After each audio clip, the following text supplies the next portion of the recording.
belakangan ini banyak terungkap nama-nama unik di tanah air. Namun khusus yang bernama Tuhan telah mengundang reaksi dari Majelis Ulama Indonesia atau MUI Jember. MUI setempat meminta Komisi Pemilihan Umum tidak memasukkan orang-orang yang bernama Tuhan untuk ikut mencoblos dalam pilkada.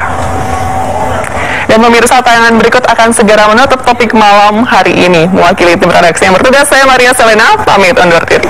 Terima kasih atas kebersamaan Anda dan wassalamualaikum.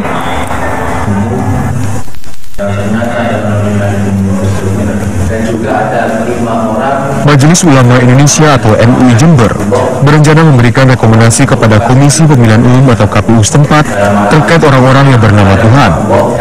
Rekomendasinya adalah KPU tidak memasukkan orang-orang bernama Tuhan dalam daftar pemilih tetap di pemilihan kepala daerah nanti. Jika mereka yang bernama Tuhan ingin ikut pilkada, maka harus mengubah nama terlebih dahulu. Menurut MUI, rekomendasi ini dibuat agar tidak menimbulkan polemik yang dapat membuat pelaksanaan pilkada jadi terganggu. Saya kira ini masih bisa ya, karena itu hal yang sangat sensitif. Dan saya kira pihak Polres dan jalan pintas agar supaya anak ini mendapatkan Islam bagus, orang yang namanya Tuhan ini. Nanti itu dialog, bukan kita dijemput pada Tuhan. Dan kalau Tuhan yang berperilaku positif, mungkin masih wajar-wajar saja. Tapi kalau tidak, nanti akan ada citra. Orang akan memiliki Tuhan. Sementara pemerintah setempat akan memberi kemudahan jika si pemilik nama Tuhan ingin ganti nama. Jadi untuk warga negara yang akan mengganti nama, mengubah nama, menambah nama, maka prosedurnya harus ada penetapan dari pengadilan. Setelah ada putusan pengadilan, maka kita akan membantu proses selanjutnya, proses perubahan di ini, asalkan itu sesuai dengan isi daripada ketetapan dari pengadilan. Berdasarkan data Komisi Pemilihan Umum Jember, tercatat ada 10 orang bernama Tuhan yang masuk dalam daftar komisi. Belakangan ini menunjukkan terungkap nama-nama unik di berbagai daerah. Seperti di Pemalang, Jawa Tengah, ada seorang siswi SMA yang mendadak terkenal lantaran namanya hanya berupa satu huruf saja, B. Anak pasangan Muliaji dan Wari, warga desa Sukowangi ini mengaku nama uniknya merupakan pemberian orang tua sejak lahir. Menurut D, namanya yang singkat merupakan bentuk syukur orang tua atas proses persalinannya yang lancar tanpa bantuan bidan atau tenaga medis. Di Jepara, Jawa Tengah, juga ada kakak beradik pemilik nama unik. Si kakak bernama M, sedangkan nama adiknya tidak menggunakan abjad sama sekali, melainkan hanya tanda baca titik. Nama N sempat masuk dalam daftar Museum Rekor Indonesia pada 2000 lalu sebagai nama terpendek di Indonesia. Namun adiknya terpaksa harus ganti nama. Rupanya saat ujian nasional, penggunaan tanda baca titik dalam kolom nama tidak terbaca dalam sistem komputer. Umumnya para pemilik nama-nama unik menghadapi masalah saat mengurus berbagai dokumen atau administrasi kependudukan. Terlepas dari keunikan nama-nama mereka, yang pasti pemberian nama untuk si anak mempunyai tujuan dan sekaligus harapan yang baik dari orang tua mereka masing-masing. Demikian laporan tim liputan Topik. Tewas di Sungai Progo, Bantul, Yogyakarta. Diduga korban sengaja bunuh diri lantaran tak dapat memenuhi permintaan anaknya yang ingin sepeda motor. Warga desa Sapon gempar dengan penemuan sesosok mayat perempuan yang mengapung di Sungai Progo, Serandakan, Bantul, Yogyakarta. Setelah dievakuasi, barulah terungkap identitasnya. Korban bernama Sarjima, warga Lopati, Trimurti, Serandakan, Bantul, Yogyakarta. Perempuan berumur 47 tahun ini diduga sengaja bunuh diri dengan cara melompat dari jembatan. Menurut tetangga korban, diduga Sarjima nekat mengakhiri hidupnya lantaran bingung memenuhi permintaan anaknya yang ingin sepeda motor. Pada Senin malam, Sarjima sempat mendatangi rumah tetangganya guna meminjam uang. Rencananya uang itu akan digunakan anaknya untuk uang muka kredit sepeda motor. Menurut Sapon tadi, di malam sempat ke rumahnya ibu. Iya. Cerita apa bu? Cerita kalau kan suruh cari uang untuk dibeli sepeda motor. Anaknya minta sepeda motor. Terus ibu pelakunya harus malam ini harus punya uang 2-3 juta untuk DP. Bilang sama saya seperti itu. Tapi saya suruh carikan, saya tidak punya. Terus saya suruh ke keluarga yang lain. Tak suruh tidur tempat saya tidak mau. Tidur tempatnya kakaknya juga tidak mau. Takut pulang apa karena diancam menanya? Iya, karena harus punya uang malam ini, harus punya uang 2-3 juta. Jadi dia larinya itu karena mau cari uang.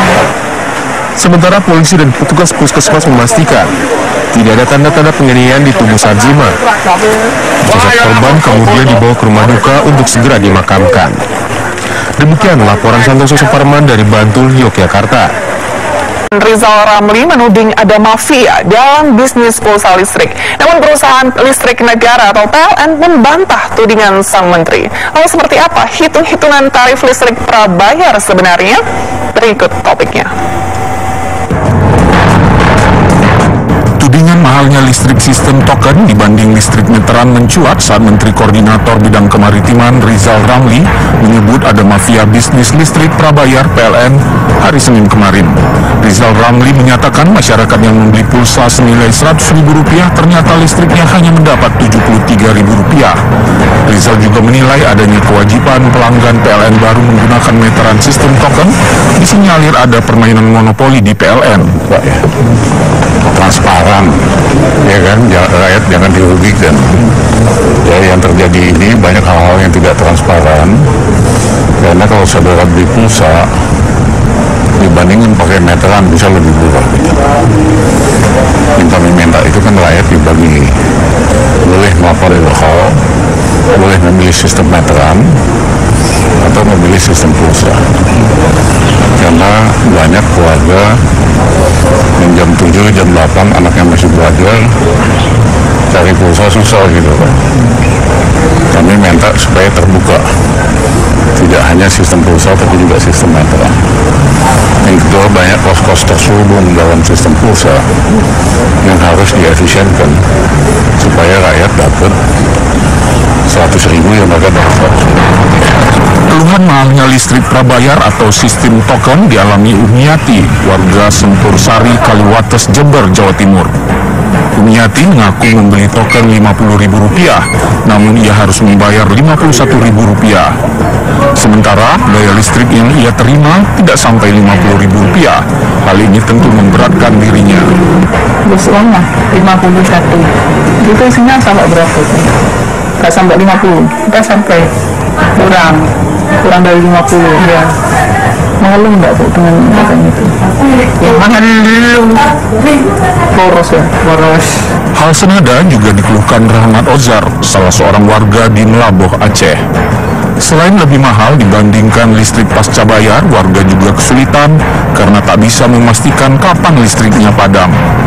Listrik berbayar selama ini mahal, Pak. Setelah melakukan listrik berbayar, kami merasa rugi. Saat kami melakukan ibadah, listrik tiba-tiba mati. Dan kami merasa sulit untuk mendapatkan pulsa berbayar. Kalau malam listrik padam, kami sangat sulit mendapatkan listrik berbayar, Pak.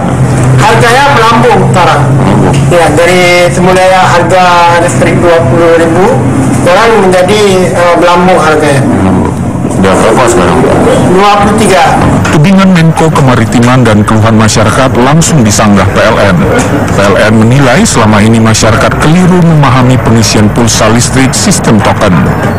Berbeda dengan pulsa handphone, nilai rupiah membeli token listrik yang dimasukkan ke meteran prabayar, maka yang bertambah di meteran adalah nilai KWH-nya, bukan nilai rupiahnya. Sebagai contoh, bila warga pengguna listrik golongan R1 dengan daya 1300 volt ampere membeli nilai token senilai Rp100.000, maka listrik yang diperoleh sebesar 71 KWH, bukan senilai Rp71.000. Kalau orang beli token listrik yang nilainya uangnya dia adalah 100.000, maka pertama-tama uang 100.000 itu akan dikenakan biaya admin. Biaya administrasi itu bisa bervariasi. Nah, katakanlah biaya admin itu 2.000 misalkan, maka uang yang untuk beli listrik jadi 90.000.